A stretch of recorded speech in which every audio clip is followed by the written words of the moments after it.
2 years ago, in the biting cold of a Hamilton winter, I was cast out of my own home like a stray dog, clutching a filthy $10 bill they tossed at me with disgust. A Canadian veteran, scarred from Afghanistan's battlefields, I was spat on by the family I bled for. "You're a failure," they sneered, "a broken soldier who drags us down."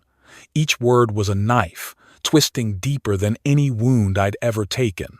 I stood there, shivering in the snow, my service medals buried in a tattered bag, as their door slammed shut, echoing like a gunshot in my soul. They thought they'd erased me, left me to rot in despair. But 2 years later, those same traitors came begging, their voices slimy with fake remorse, eyeing my $999,000 Oakville mansion. It wasn't love they wanted, my wealth. The pain seared through me, raw and unbearable, but it forged a rage that would not break. This is how I turned their betrayal into their reckoning. Stick around, you won't believe what comes next. Before we continue, please subscribe to the channel and let us know in the comments where you're tuning in from, whether it's somewhere beautiful in Canada or anywhere else in this amazing world. The sting of that $10 bill still lingers in my memory, a cold reminder of the night my world shattered. I'm John McKay, a 55-year-old Canadian veteran, once a sergeant who faced hell in Afghanistan. The scars of war, PTSD, sleepless nights followed me home to Hamilton, Ontario, where my family turned their backs. 2 years ago, my daughter Emily and my ex-wife Margaret didn't just ask me to leave, they demanded it. "You're dragging us down, John," Margaret said, her voice sharp as a January wind. Emily, my own flesh and blood, handed me that crumpled $10, saying, "For the bus, don't come back." I'd built that home on Barton Street with my own hands, every nail a promise of stability after years of service. Yet there I was, exiled in the snow, a soldier discarded. Now, I sit in my Oakville mansion, $999,000 of hard-earned triumph overlooking Lake Ontario. Last night my phone buzzed, shattering the quiet of my polished Maplewood office. Emily's name flashed on the screen. "Dad, I miss you," she purred, her voice syrupy, fake as the plastic smile she'd mastered. "Come to dinner Saturday at the old house. Let's be a family again." I gripped the phone, my knuckles white. Family? The word tasted like ash. I knew why she called. Word of my real estate success had spread, properties flipped, profits stacked. She didn't want me. She wanted my wealth. "Sounds nice, Emily," I said, my tone calm, masking the storm inside. "I'll be there." As I hung up, the lake's waves crashed outside, echoing the rage I'd buried for 2 years. This wasn't about reconciliation. It was about greed, and I'd make sure they learned that lesson the hard way. The snow kept falling that night in Hamilton, each flake a cold reminder of the life I'd lost. I trudged through the streets, my boots crunching on icy sidewalks, the $10 bill crumpled in my pocket like a cruel joke. My breath hung in the air, visible proof I was still alive, though it barely felt that way. I ended up at a rundown motel off Main Street, the kind of place where the neon sign flickered and the air reeked of stale cigarette smoke and despair. The clerk, a tired man with a graying beard, counted my cash twice before sliding a key across the counter. Room 1-2, thin walls, a lumpy mattress, and a heater that rattled like it was on its last breath. This was my new home, a far cry from the Barton Street house I'd built with dreams of family and stability. I sat on the edge of the bed, my duffel bag at my feet, and pulled out the one thing I'd salvaged, a faded photo of Emily, Margaret, and me, taken at a Canada Day barbecue years ago. Emily's gap-toothed grin, Margaret's arm around my shoulder, the smell of grilled burgers and lake breeze in the air. We were happy then, or so I thought. Now, staring at their faces, I felt a hollow ache, deeper than any wound I'd carried from Afghanistan. My hands trembled as I traced the edges of the photo, the PTSD clawing at my mind, flashes of gunfire, screams, and sand that never washed away. I'd survived war, only to be broken by the people I loved most. "You're a failure," Emily's voice echoed, her words a blade slicing through my chest. Margaret's cold dismissal followed. "You don't belong here anymore." I was a soldier, trained to endure, but this betrayal was a weight no training could prepare me for. Christmas Eve came, and the motel's fluorescent lights buzzed overhead as I sat alone with a cup of instant coffee, the kind that tastes like regret. Outside, Hamilton was draped in festive lights, families gathering, laughter spilling from homes I'd never know. I walked to the nearby military cemetery, my boots sinking into the snow, my breath catching as I stood before the graves of my fallen comrades, men who'd fought beside me, who'd trusted me to lead them. Their names were etched in stone: PTE, Andrew Carter, CPL, Michael LeBlanc, heroes who never made it home. I knelt by Andrew's grave, my fingers brushing the cold granite. "I survived for this?" I whispered, my voice cracking. "To be thrown out with $10 and called worthless?" The wind howled, offering no answer. I felt like a ghost, invisible to the world, my service medals meaningless in this frozen exile. Back in the motel, I stared at the ceiling, the hum of Highway 403 seeping through the walls. The nightmares came hard that night: explosions, blood, and Emily's voice blending with the chaos. "You're a burden, Dad." I woke up gasping, sweat soaking the cheap sheets, my heart pounding like I was back in Kandahar. I'd given everything for my country, my family, and they'd left me with nothing but a $10 bill and a broken spirit. I thought of ending it all, the weight of despair pressing down like a tank. But something flickered inside me, a stubborn spark from my days in uniform. I'd faced death before and come out standing. If I could survive war, I could survive this. I clutched the photo, my resolve hardening. Emily and Margaret thought they'd crushed me, but they'd only lit a fuse. This pain, this unbearable darkness, would be the fuel for my comeback. They'd see soon enough what a soldier's will could do. That Hamilton motel room, with its flickering neon and threadbare sheets, could have been my grave, but I refused to let it be. The $10 bill Emily shoved into my hand was still in my wallet, not spent, a bitter reminder of betrayal, but also a spark to prove them wrong. I was a soldier, trained to fight through hell, and if I could survive Afghanistan, I could claw my way out of this abyss. With $5,000 from my veteran's pension, I left Hamilton behind and headed to Toronto, chasing a chance to rebuild. The city's skyline loomed like a challenge, all glass and steel, a world that felt out of reach for a broken man like me. But I'd learned discipline in the military. Every mission starts with a single step.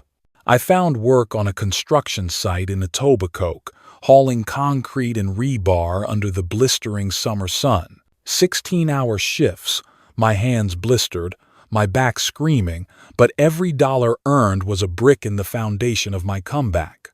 At night, I'd drag myself to the Toronto Public Library, poring over free books on real estate and finance, my eyes burning from exhaustion. YouTube tutorials on plumbing, wiring, and drywall became my sergeants, teaching me skills I'd never needed in the Army. I wasn't just rebuilding houses, I was rebuilding myself.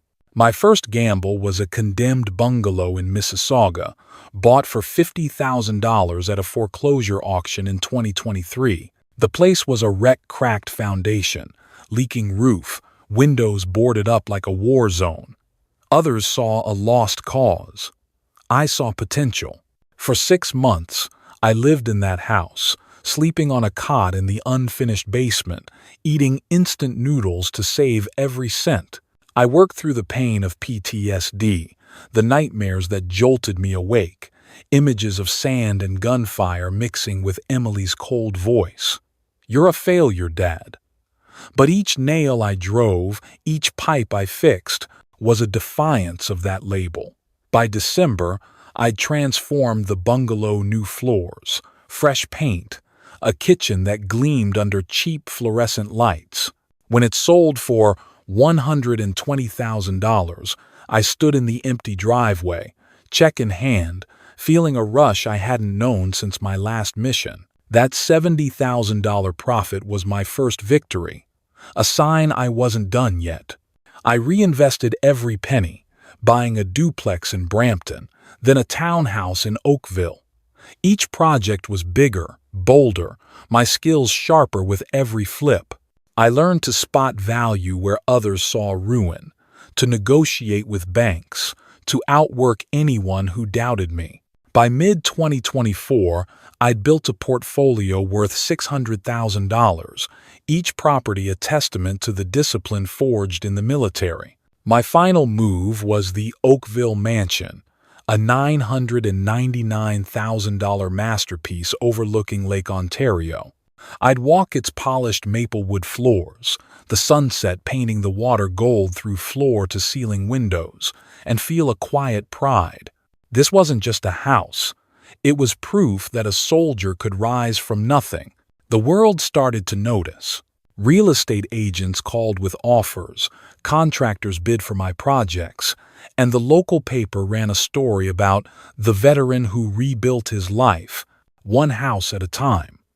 But the calls that mattered most never came, not from Emily, not from Margaret. They'd written me off, left me to rot with $10 and a bus ticket. Now, sitting in my Oakville office, surrounded by framed property deeds and a view of the lake, I felt the weight of their betrayal shift. It wasn't just pain anymore. It was fuel. Emily's call last night, dripping with fake warmth, wasn't a surprise. I'd seen the whispers in Hamilton's social circles, the news of my success spreading like wildfire. She thought she could waltz back into my life, claim a piece of what I'd built. But I was no longer the broken man they'd discarded. I was a soldier, and soldiers don't just survive, they conquer. The Oakville mansion was quiet, save for the soft hum of Lake Ontario's waves against the shore, but my mind was a battlefield. Emily's call last night, with its sugary plea for a family dinner, sat like a grenade in my gut. I'd spent years in Afghanistan reading threats in the subtlest signs. Her voice carried the same calculated falseness. Sitting at my maplewood desk, the glow of a banker's lamp casting shadows over property deeds, I knew this wasn't about love. Emily didn't miss her old man. She wanted a piece of my $999,000 empire. I'd built this life from the ashes of their betrayal, and now she thought she could waltz back in, not without a fight. I needed proof of what I already suspected, and I'd get it the way I'd learned in the military. With precision and strategy, I picked up my phone, my thumb hovering over Emily's number. Before I agreed to that dinner in Hamilton, I'd test her. I dialed, letting the phone ring twice, my voice rehearsed to sound broken. "Emily, sweetheart," I said, forcing a tremor, "I've got terrible news. The market crashed yesterday. My investment's gone. I'm facing foreclosure, maybe bankruptcy." Silence stretched across the line, cold as a Canadian winter. "What do you mean, gone?" she asked, her tone flat, no trace of the warmth from last night. "Everything, Emily. The mansion, the portfolio. I'm done." I paused, letting the lie sink in, my eyes fixed on the lake outside, its surface calm despite the storm I was stirring. "I guess this changes our dinner plans, huh?" Her response came fast, sharp as a blade. "Yeah, Dad, it does. Look, maybe it's not a good time. Let's postpone." No hesitation, no concern, just pure calculation. "I understand," I said, my voice steady despite the rage boiling inside. Thanks for being honest. I hung up, the click of the call ending like a rifle's safety switching off.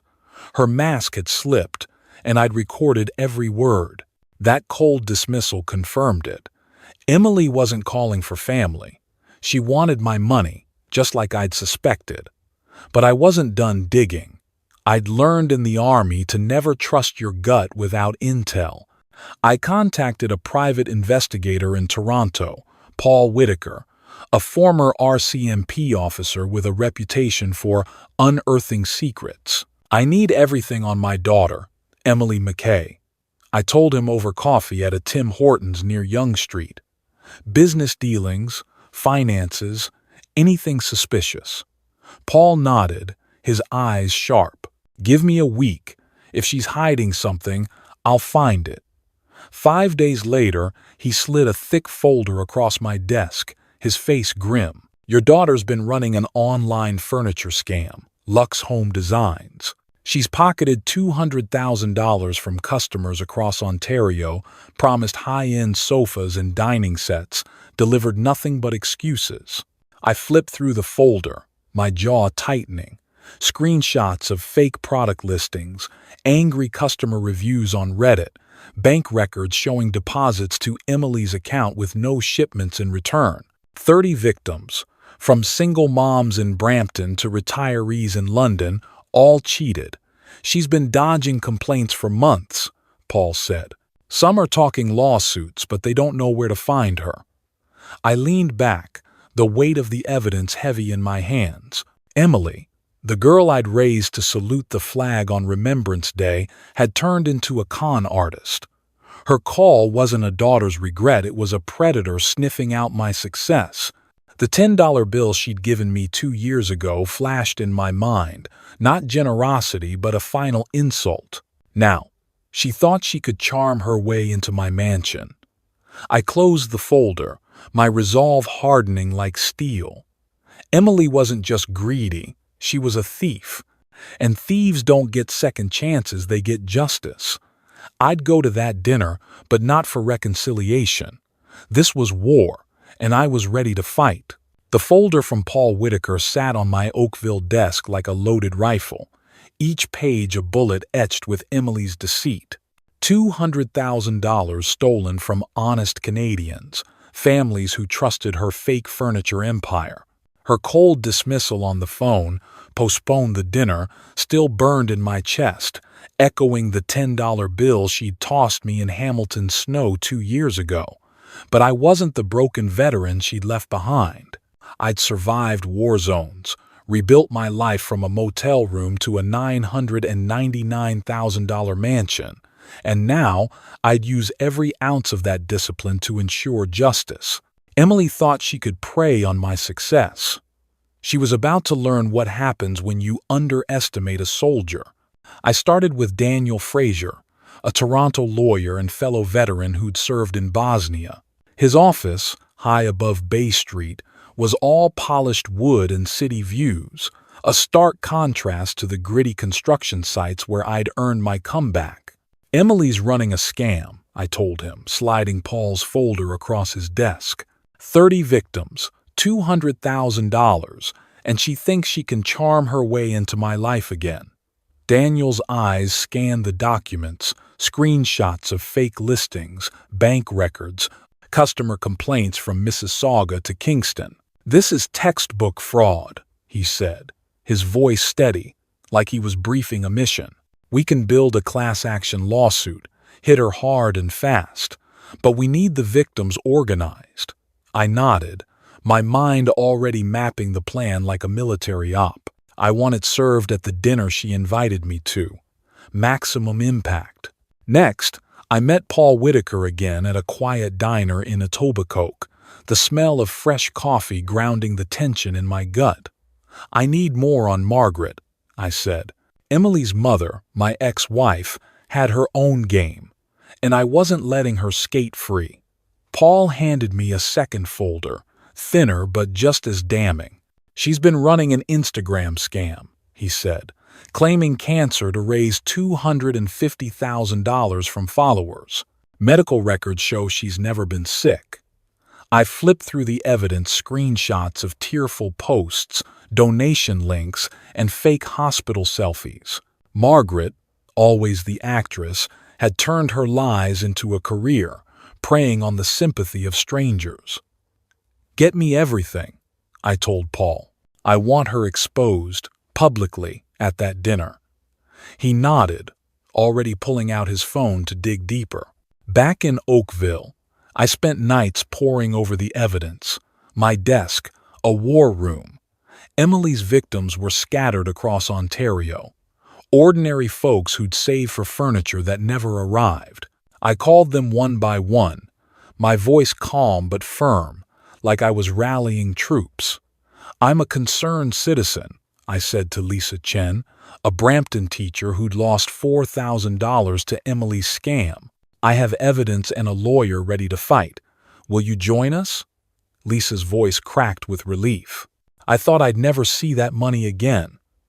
By the end of the week, I'd rallied 20 of the 30 victims, their anger a chorus that matched my own. They trusted me, a stranger, because I spoke their language: betrayal, loss, and the hunger for justice. Daniel worked overtime, drafting the lawsuit with precision. "We'll serve Emily at 7:30 p.m. Saturday," he said, "right in front of her family. The shock will hit harder than the papers." I smirked, imagining her face when the process server knocked. For Margaret, I contacted Sarah Patel, a journalist at the Toronto Star with a knack for exposing social media fraud. Over coffee in a downtown cafe, I handed her the folder on Margaret. "She's defrauded thousands with fake cancer claims," I said. "Publish it Saturday, 8 p.m. during the dinner." Sarah's eyes lit up, sensing a story that would go viral. "This is big," she said. "It'll be online before dessert." Every move was calculated, every detail locked in like a battle plan. The evidence was ironclad: Emily's fraud, Margaret's lies, all documented and ready to strike. I leaned back in my chair, the Lake Ontario sunset painting my office gold. 2 years ago, they'd called me worthless, left me with $10 and a shattered life. Now, I held their fate in my hands. Saturday's dinner wouldn't just be a meal, it would be their reckoning. I was no longer the man they'd discarded. I was a soldier, and this was my counterattack. The drive from Oakville to Hamilton felt like a march into battle, the Ontario dusk painting the sky in hues of fire and shadow. I gripped the wheel of my SUV, the same hands that had hammered nails to rebuild, my life now steady with purpose. The old Barton Street house loomed ahead, its faded yellow siding and sagging porch a ghost of the home I'd once built for Emily and Margaret. Warm light spilled from the dining room windows, a mockery of the family warmth they'd promised. In my passenger seat sat an elegant gift box, empty but wrapped in silver paper, a prop for the performance I'd planned. Every detail mattered tonight.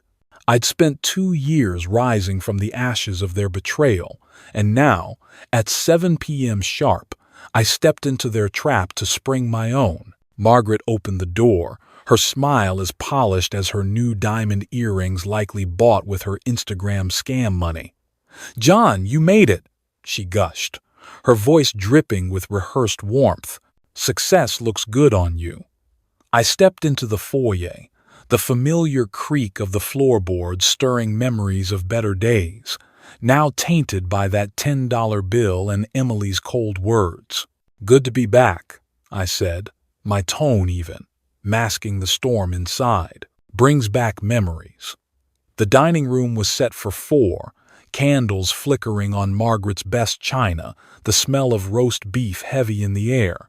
Emily emerged from the kitchen, smoothing her designer dress, her eyes calculating despite the nervous smile. "Dad, I'm so glad you're here," she said, her hug stiff, like a politician greeting a voter.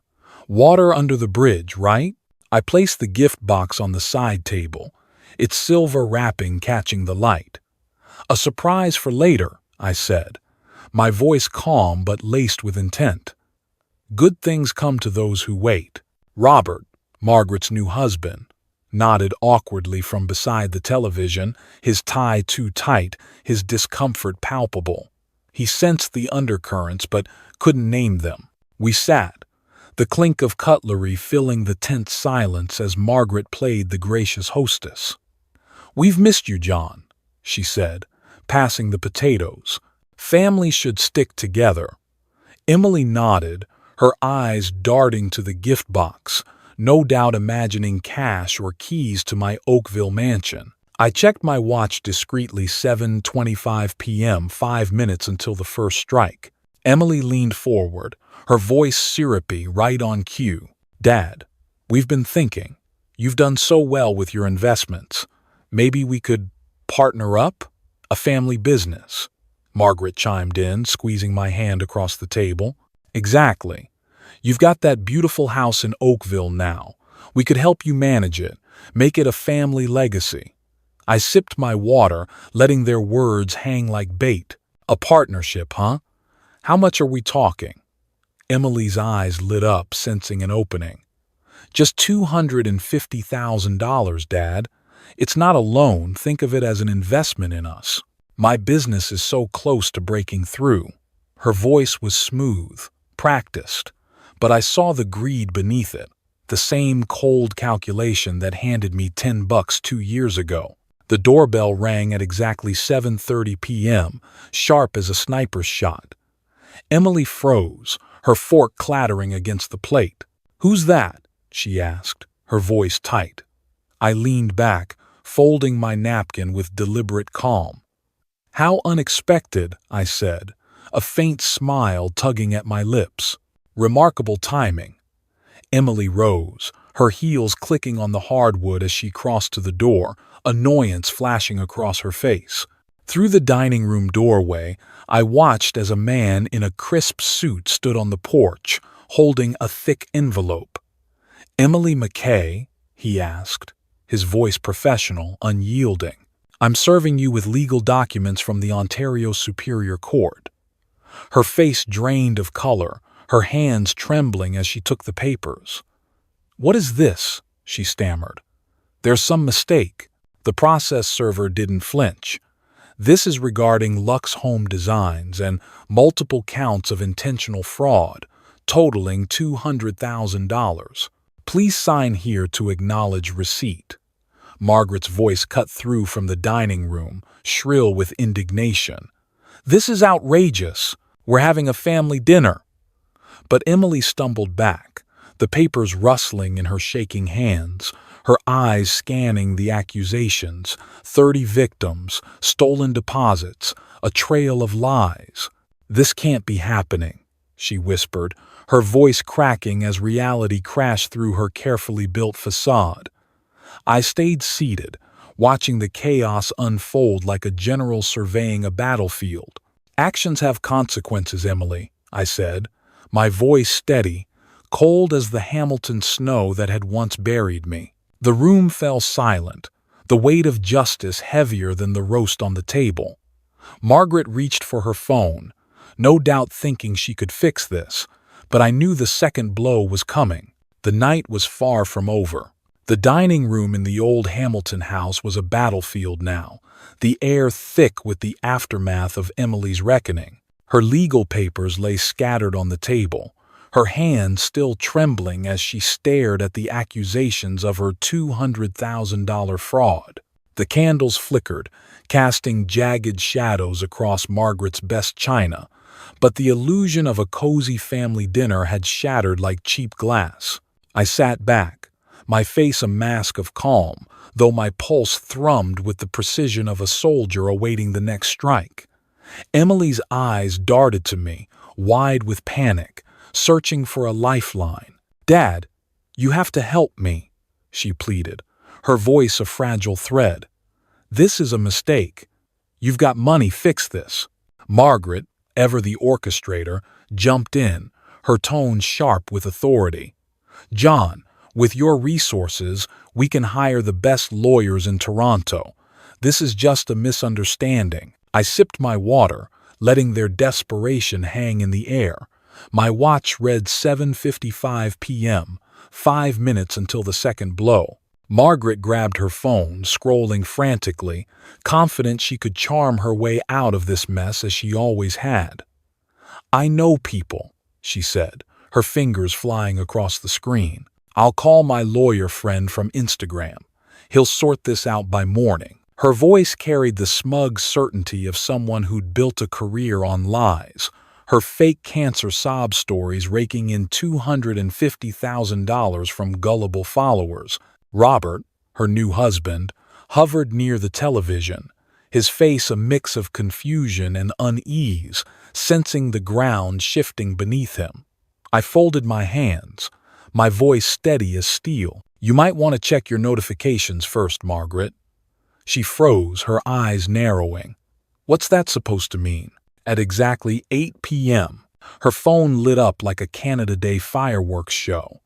Notifications flooded in, a digital avalanche that drowned out the clink of cutlery. Margaret's confident smirk vanished as she scrolled, her face paling with each swipe. "What is this?" she whispered, her voice small, cracking under the weight of what she saw. The Toronto Star article, penned by Sarah Patel, had just gone live. Local Instagram influencer exposed for faking cancer, defrauding donors of $250,000. Comments poured in, thousands of them calling her a fraud, a thief, a disgrace. "They have my medical records," she gasped, her hands shaking so violently the phone nearly slipped. "They're saying I lied about cancer, that I stole from sick people." Robert leaned over her shoulder, his eyes scanning the screen, his voice low with shock. "Margaret, you told me you were in treatment. What is this?" "It's lies!" she shrieked, but her voice lacked conviction, crumbling like the facade she'd built. She tried to delete comments, but they multiplied faster than she could keep up. Angry donors demanding refunds, followers cursing her name, screenshots of her fake hospital posts spreading across platforms. "This can't be happening," she muttered, her manicured nails clawing at the phone. I leaned forward, my voice cold, deliberate. "Funny how the truth catches up, isn't it? You played a sick woman for sympathy, Margaret, while real people emptied their wallets for you." Her head snapped up, her eyes blazing with accusation. "You did this, didn't you, John? You set this up." I met her gaze, unflinching. "I didn't make you lie to thousands of people. You built that house of cards all on your own." Robert stepped back, his face hardening as the pieces fell into place. "You've been lying to me too," he said, his voice a mix of betrayal and disgust. "All those hospital visits, the donations I defended you." He grabbed his coat from the chair, his movements sharp, decisive. "I'm done here." Margaret's mouth opened, but no words came, only a strangled gasp as he stormed toward the door.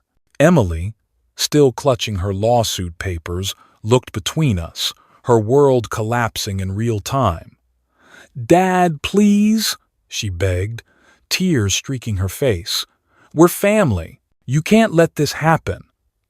I stood slowly, straightening my jacket, my voice cutting through the chaos like a blade. Family doesn't throw a man out with $10 and call him worthless. Family doesn't steal from strangers. You made your choices, both of you. The room was a wreckage of their lies, Emily's fraud exposed, Margaret's influencer empire imploding. I picked up the empty gift box, its silver wrapping glinting mockingly. "This was your surprise," I said, my tone laced with bitter satisfaction. "Accountability." Margaret's phone kept buzzing, each notification a nail in her coffin, while Emily's papers crinkled in her trembling hands. 2 years ago, they'd left me to rot in a Hamilton motel. Tonight, they learned what betrayal costs. I turned toward the door, the weight of justice settling over me like a well-earned medal. The sun dipped below the horizon on Prince Edward Island, painting the sky in shades of crimson and gold, the waves lapping gently at the sandy shore. I stood there, barefoot, The warm sand a far cry from the Hamilton snow that once buried me.